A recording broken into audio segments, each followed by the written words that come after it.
Airport terminal noise hums in the background. Boarding announcements, rolling luggage, a child crying in the distance.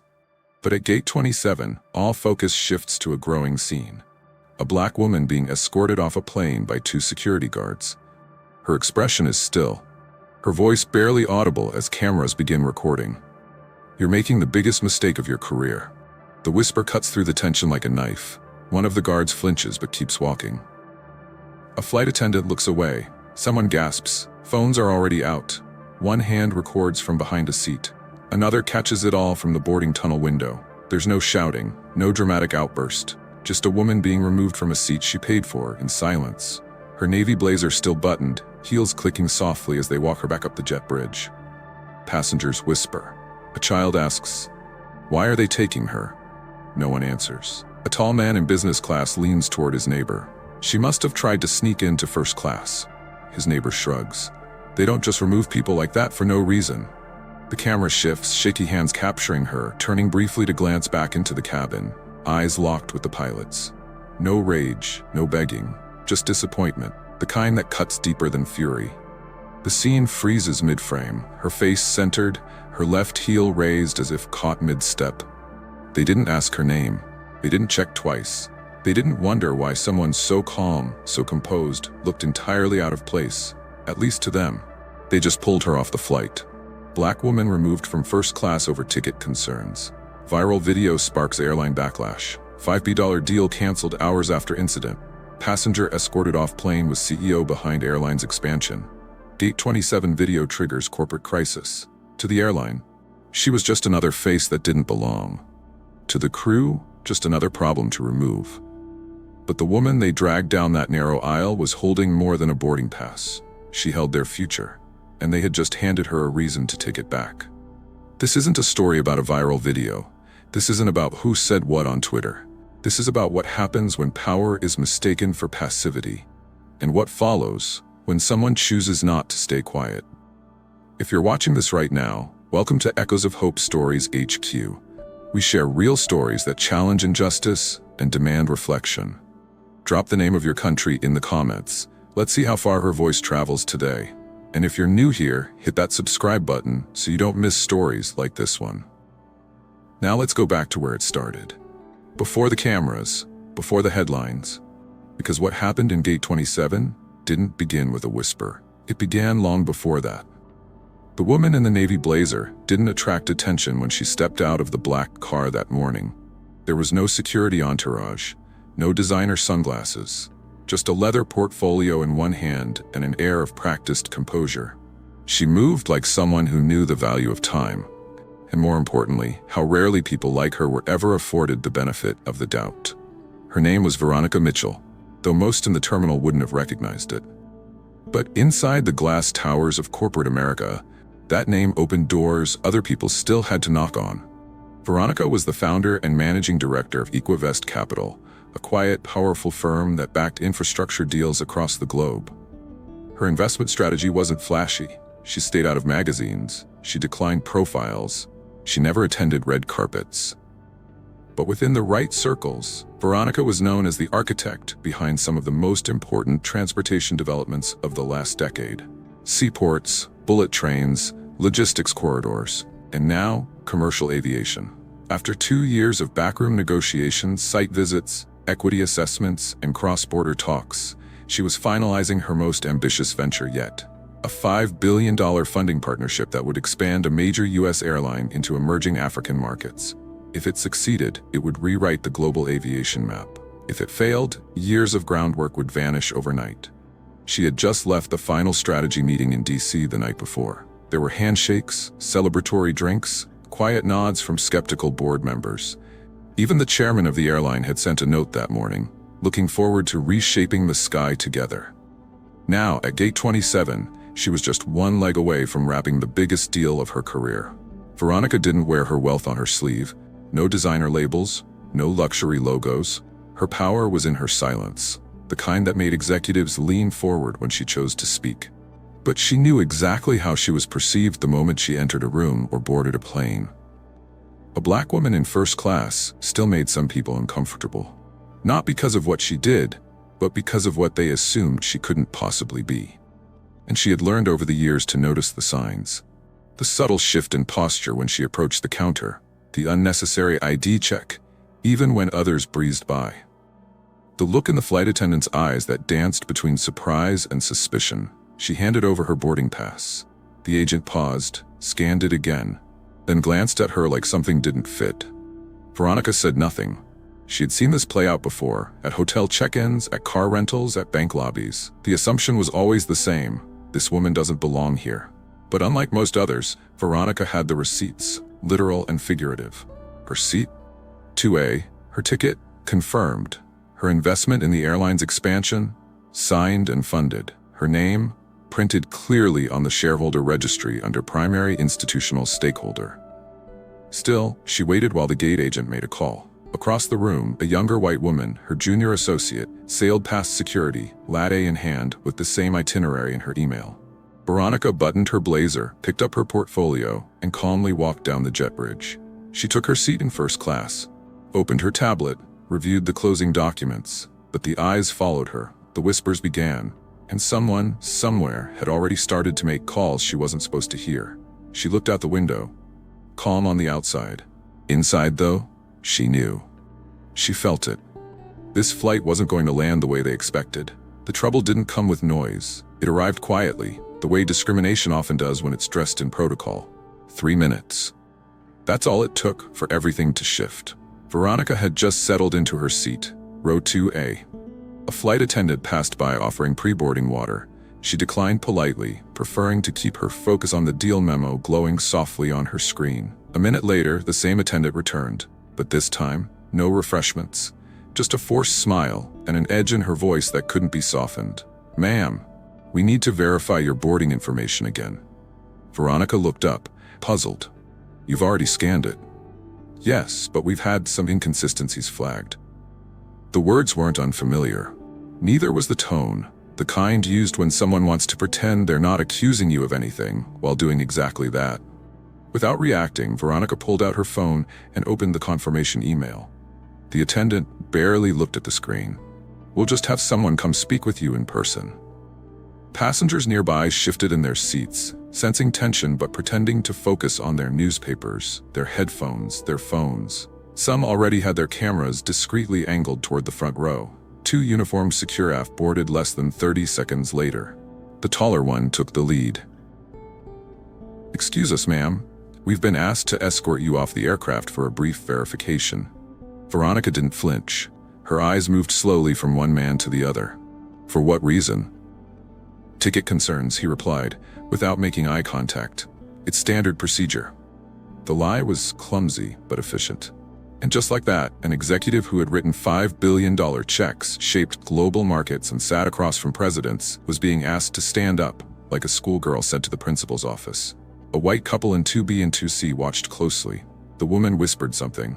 The man looked away. The intern Veronica had flown with, now seated in economy, stared in disbelief as her boss quietly gathered her things. Not once did the flight crew offer an explanation. Not once did anyone ask the question that mattered. Why her? There was no shouting, no protest. Veronica stood, adjusted her blazer, and stepped into the aisle. A man across the row leaned to his seatmate. "She must have used the wrong name or something," he muttered. But she hadn't. The problem wasn't the name on the ticket, it was the face that held it. As she walked back toward the exit, portfolio in hand, someone hit record. Another camera followed. A passenger's voice could be heard faintly in the background. "This isn't right." The security officers didn't touch her. They didn't need to. The humiliation was in the optics. A lone black woman being removed from first class. Calm, composed, dignified, and in their minds, out of place. As they reached the threshold of the cabin, Veronica paused. She turned to the nearest crew member, the same one who had offered water minutes earlier. "You're making the biggest mistake of your career," she said, softly. No malice, no threat, just a statement of fact. The attendant blinked, unsure of what to say. Veronica walked forward without waiting for a response. 3 minutes ago, she had been a respected partner in a global expansion. Now, in their eyes, she was a problem to remove quietly. But what they didn't know, what they never paused long enough to consider, was that their entire future had just walked off the plane with her. By the time Veronica stepped into the quiet corner of the terminal, The first video had already reached over 12,000 views. She didn't check her phone right away. She didn't need to. The shift in atmosphere told her everything. Whispering behind check-in counters, glances from passengers who had seen her removed but weren't sure why. The same faces who hadn't said a word on the plane now watched her from across the lobby, trying to place her, trying to remember where they'd seen her before, trying to decide whether to feel sorry or to pretend they didn't see anything at all. But the internet didn't pretend. Someone had posted the clip with the caption, "This woman was just dragged off my flight in first class. She was calm. They weren't." That was all it took. Retweets rolled in, then came the speculation. She probably stole someone's ticket. Nope, I saw her. She was working quietly the whole time. She didn't say a word until they removed her. This happens more often than people think. And then, a name surfaced. Veronica Mitchell. One user recognized her from a leadership summit in Chicago. Another pulled up a photo from a business magazine cover from 3 years back. A cover she had never promoted, but couldn't fully erase. Someone else dug deeper and found her company, Equivest Capital, listed as a lead investor in the airline's expansion strategy, confirming she was not just a first-class passenger, she was one of the people responsible for the airline's long-term funding pipeline. Within 3 hours, the headline had changed. It was no longer, "Black woman escorted off flight." Now it read, "Airline removes CEO backing $5 investment deal." The airline's PR team scrambled. A generic statement was posted. "We are aware of the incident involving a passenger earlier today. We are reviewing our protocols to ensure all customers are treated with dignity and respect." It did nothing to quiet the growing backlash. In another part of the airport, Veronica sat in a private lounge. Not the one she was entitled to by ticket status. That access had quietly disappeared after the incident, but one reserved by her own assistant, under another name. She read the statement once, then again. Her jaw tightened just slightly. That was the only tell. No calls were made, no public comments. She simply forwarded the clip to her internal team with a short note. Let it breathe. Outside, the story was doing what stories like this always do. It was being spun, analyzed, doubted, defended, and dissected. But Veronica had no intention of joining the noise. She didn't need hashtags to prove what happened. The footage spoke for itself. The silence from the airline spoke louder. And when her assistant walked into the lounge with wide eyes and a shaky voice, Veronica simply held up her hand. "I know," she said. "Let it run." Elsewhere, in a downtown high-rise, the airline's legal counsel was already on the phone with crisis management. The chairman, halfway through a fundraising dinner, excused himself when a junior exec leaned in and whispered the words, "You might want to see this." In less than 3 hours, the airline had gone from corporate expansion to a brewing public firestorm. And yet, the woman at the center of it all hadn't said a single word to the press. Not yet. Inside the private lounge, Veronica didn't pace. She didn't scroll endlessly through headlines. She sat still, legs crossed, one hand resting on the leather folio that held the final term sheets of a $5 billion expansion that, as of this moment, no longer had a future. Her phone vibrated. Not a call. Just a message from her general counsel. "Should we begin PR damage control?" She didn't answer immediately. Outside that glass room, the airline's media team was working overtime to clean up a mess they hadn't even begun to understand. Across the country, stock analysts were already issuing watch notices, and at the airline's executive suite, half a dozen men in tailored suits were gathered around a conference call speaker, demanding explanations for a headline they never imagined they'd have to explain. Airline removes Black CEO mid-flight. $5 billion deal in jeopardy. Veronica wasn't interested in optics. She was interested in leverage. She picked up her phone and sent one message to her CFO. 3 words, "It's time. Pull." Within minutes, the fallout began. At the airline's headquarters, a spreadsheet opened. Dozens of line items, infrastructure loans, venture debt, route expansion capital, all flagged, all dependent on Equivest funds. A senior compliance officer whispered, "Is she really pulling out everything?" Silence. Then a voice on the line cracked, "We just lost our entire Africa corridor before it even opened." By 10:17 a.m., wire transfers were frozen. Meetings canceled, equity tranches revoked. A $5 billion web of capital, delicately built over 2 years, was vanishing. And no one outside that small room had seen it coming. They had dismissed her as just another passenger with a complaint. Now, She wasn't just pulling out of the deal, she was pulling the floor out from under them. One of the directors asked the obvious question: why didn't someone stop this before it got to her? The room went quiet again. Veronica didn't gloat, she didn't tweet, she simply shut her tablet and walked out of the lounge. In another terminal across the city, her team began rerouting funds to competing transport networks, smaller carriers, emerging African startups, regional airports overlooked by the major players. Every dollar that had once promised growth for the airline was now being redistributed, not as revenge, but as redirection. That distinction mattered. She wasn't trying to ruin them. She was done investing in systems that didn't believe she belonged. Later that afternoon, a reporter reached out for comment. Her assistant declined, but not before forwarding the reporter a link, a quiet press release from Equivest's website. No social media blasts, no bold fonts, just a single statement. In light of recent events, Equivest Capital will no longer support initiatives that operate without internal frameworks for racial equity, executive accountability, and public transparency. That was all it said, and it said enough. By sunset, 3 major airline partners were reviewing their own training programs. Investors were withdrawing quietly. The airline's stock dropped by 7 points before the closing bell. They had underestimated the cost of disrespect, not because of who she was, but because of what she represented. A black woman with power is still seen in too many places as a threat. But Veronica didn't speak like a threat. She moved like one, and now the industry would have to reckon with the price of ignoring her. Her name was Lindsay Harrow, 23, intern, business major, white. She had boarded the same flight that morning with Veronica, holding the exact same itinerary, purchased through the same corporate travel platform, seated in economy by choice. She was new to the team, still in the observing phase, still trying to learn how power moved without ever needing to announce itself. But what she witnessed that day left no room for interpretation.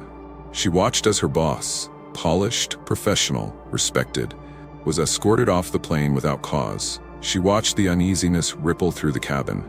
She watched as crew members avoided eye contact. She watched herself walk through with ease, latte in hand, without a single question. Lindsay had planned to stay quiet. That's what interns are taught to do. But when the video surfaced online and the media began to spin its usual narrative, possible confusion, ticketing issue, protocol error, something in her cracked. She didn't go to the press. She went to her phone. Her voice trembled in the beginning of the video. Her face was pale, but her words came out clearly, unedited, unfiltered. I was on that flight. Veronica Mitchell is my supervisor. She was calm. She had her seat. We boarded together. No one questioned me. Not once. They didn't even look at my pass, but they stopped her, and I know exactly why. She paused, staring into the camera with the look of someone who just discovered how deeply systems could lie and still call themselves neutral.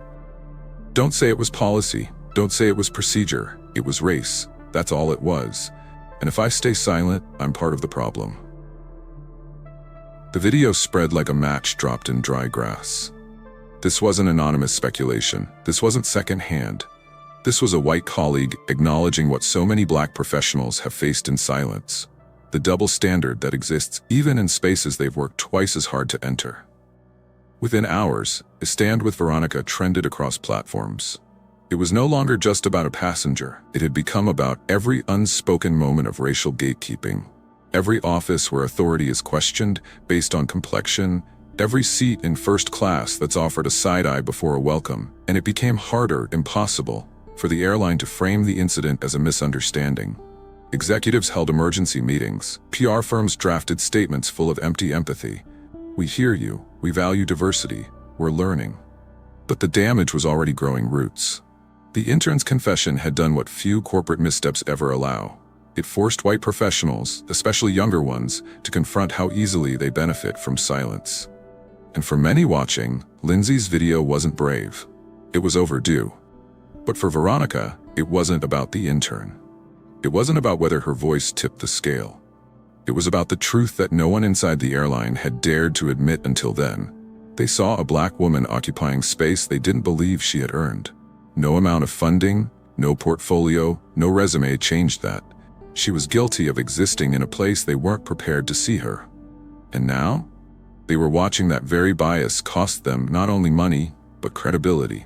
The kind that can't be rebuilt with press releases.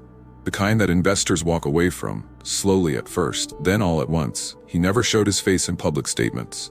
No press interviews. No leaked memos with his signature. But within the walls of the airline's corporate headquarters, Charles Devon was more than a chairman. He was the voice that didn't need a microphone. His word wasn't challenged. His tone never raised. And when he spoke, people listened, not because they respected him, but because his approval decided careers. Charles had been in the industry for over 3 decades. Old money, old networks, old thinking wrapped in polished suits and firm handshakes. He wasn't interested in inclusion panels or diversity metrics. In private, he called those marketing fluff for soft investors. And when news of Veronica's removal first reached him, he didn't flinch. "She'll get over it," he said without looking up from his tablet. "Tell the PR team to tighten the language. Keep it neutral. Don't feed into hysteria." The room fell quiet, but no one argued. It was the same room where, just a week earlier, he had toasted the future of their global expansion, funded by the very woman he now dismissed with a wave of his hand. "She's trying to make this racial?" He scoffed later during a call with an investor. "Please. We've had people pulled off planes before. It's not personal, it's policy." But what Charles didn't understand, what he refused to acknowledge, was that policy only became personal when it consistently punished the same kinds of people. And now, the walls were closing in. The board was anxious. Emails leaked. Shareholders asked direct questions about risk exposure. 3 institutional investors pulled back within 48 hours of Lindsay's video. Still, Charles refused to fold. "She's emotional," he said during a closed meeting. "This will pass." But it wasn't emotion fueling the headlines. It was evidence. Years of unchecked decisions, patterns of passenger profiling, internal documents showing complaints disproportionately filed by Black travelers, buried, ignored, unanswered. Veronica didn't have to dig. The documents came to her. Former employees, quiet whistleblowers, flight staff who had left the company for this very reason are now under national scrutiny. The media hadn't even begun to uncover it yet, but she had the receipts. Charles remained defiant. He rejected legal advice to offer a private apology. He vetoed a proposal to meet with Veronica's team. He laughed at the idea of sensitivity training. "We're not bowing to this canceled culture circus," he snapped. And that's when the first major corporate sponsor, one of their longtime airport partners, announced they were suspending collaboration until the airline completed an independent racial bias audit. Charles didn't sleep that night. The man who once controlled multi-billion-dollar strategy calls now found himself drowning in red alerts. His name, once hidden behind layers of middlemen, was now circulating across group chats, internal Slack messages, and even the inboxes of investigative reporters. Still, he held on to his seat until the board called a vote, not to fire him, to isolate him. A quiet power shift, authority diluted, public-facing roles reassigned. Charles remained chairman on paper, but no longer in practice. And yet, even with his voice pulled from the press, one thing became clear. The arrogance that allowed a deal like this to collapse wasn't isolated to one gate agent or one supervisor. It came from the top. A system built to favor comfort over correction, familiar faces over qualified ones. And as the world finally looked in, it saw what Veronica had known all along. Racism in corporate America doesn't always wear a hood. Sometimes it wears a nameplate and a silk tie and sits quietly behind the boardroom glass, believing it's untouchable, until someone powerful enough decides not to stay silent anymore. While the airline scrambled to extinguish its growing fire, Veronica Mitchell was already building something quieter, something far more permanent. She hadn't spoken to a single reporter. She hadn't stood at a podium. Her name trended globally, but she refused to let others shape her response through sound bites or optics. Because this wasn't about the apology, it was about the alternative. Veronica had seen enough statements, watched enough executives pretend, and sat through enough boardroom gestures to know how these stories usually ended. A press tour, a few symbolic donations, a temporary hire or two. And then business as usual. Not this time. She met with her private team inside a discreet midtown office. No outside consultants, no cameras, just 5 people she trusted and one objective written across the glass board in permanent ink. Replace the system. Don't fix it. The airline thought they had removed a problem. What they actually removed was their most visionary investor. Veronica took her exit as the start of something new.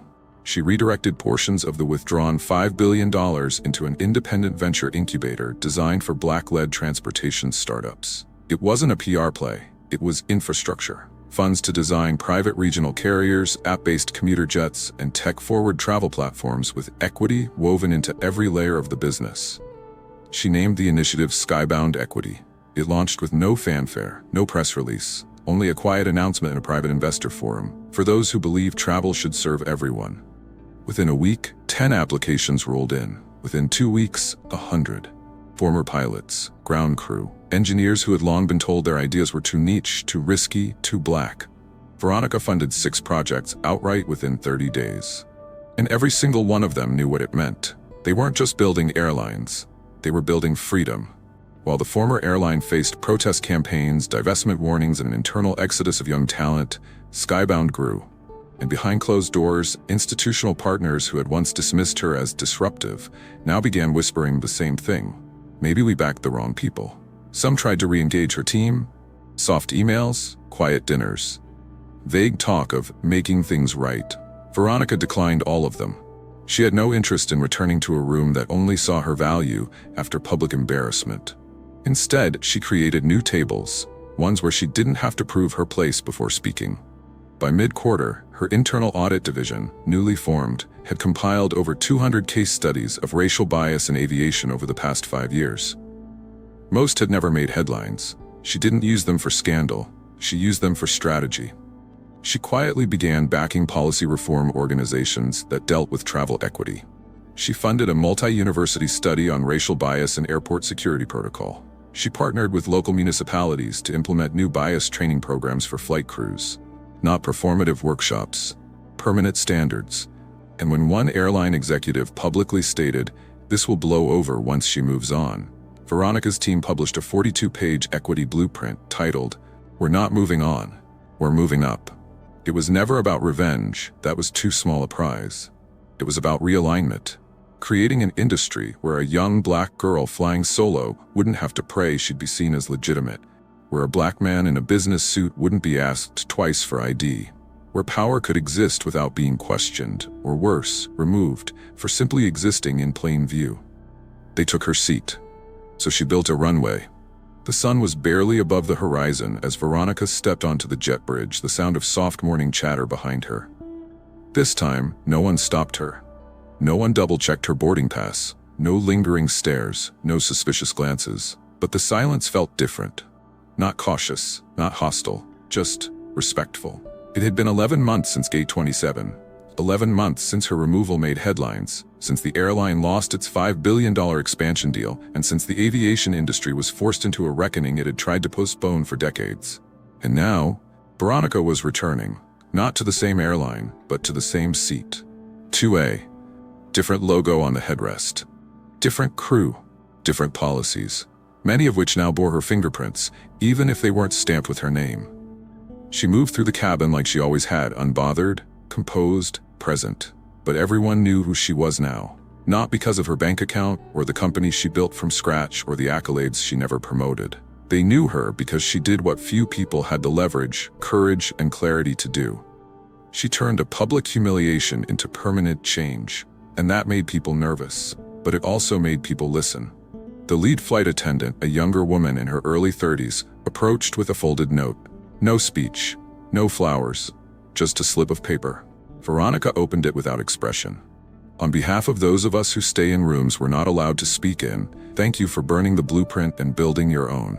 We train under new policies now. Yours, and this cabin knows your name. She folded the note and tucked it into the side pocket of her bag. No reaction, just acknowledgement. That was enough.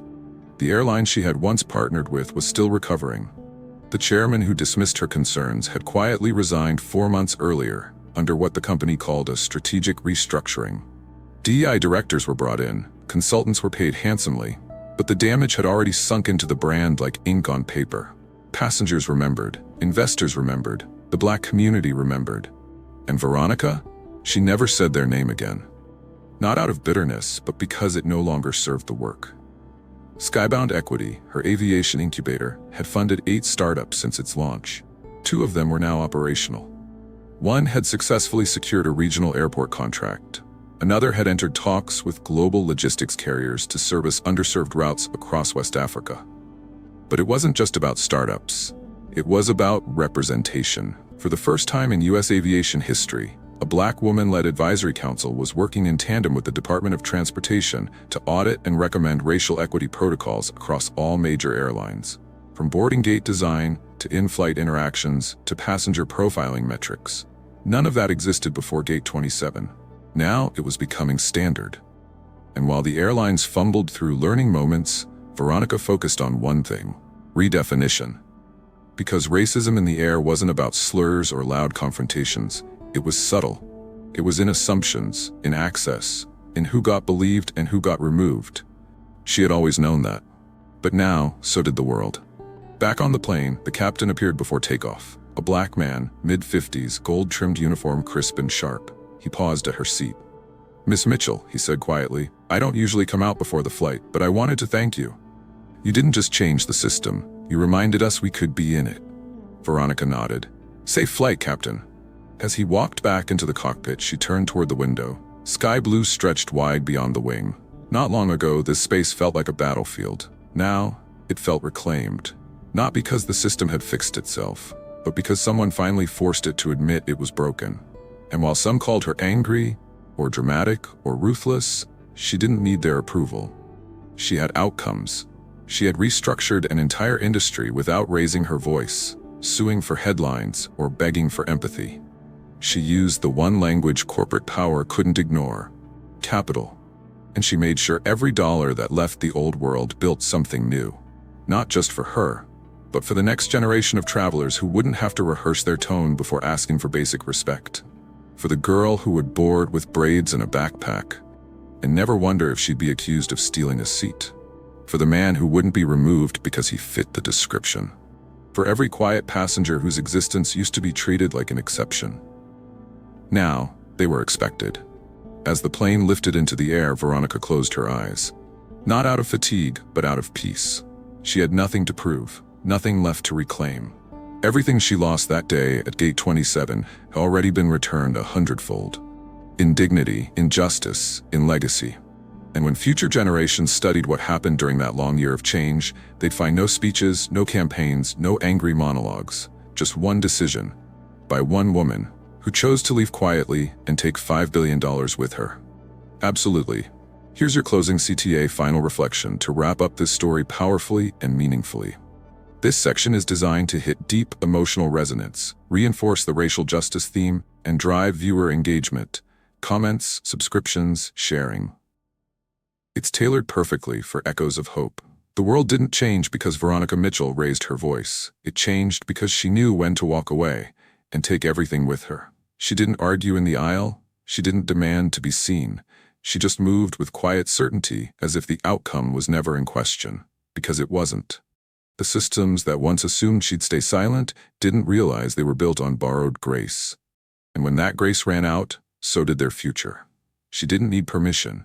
She needed space. And when they tried to deny her even that, she took back the sky.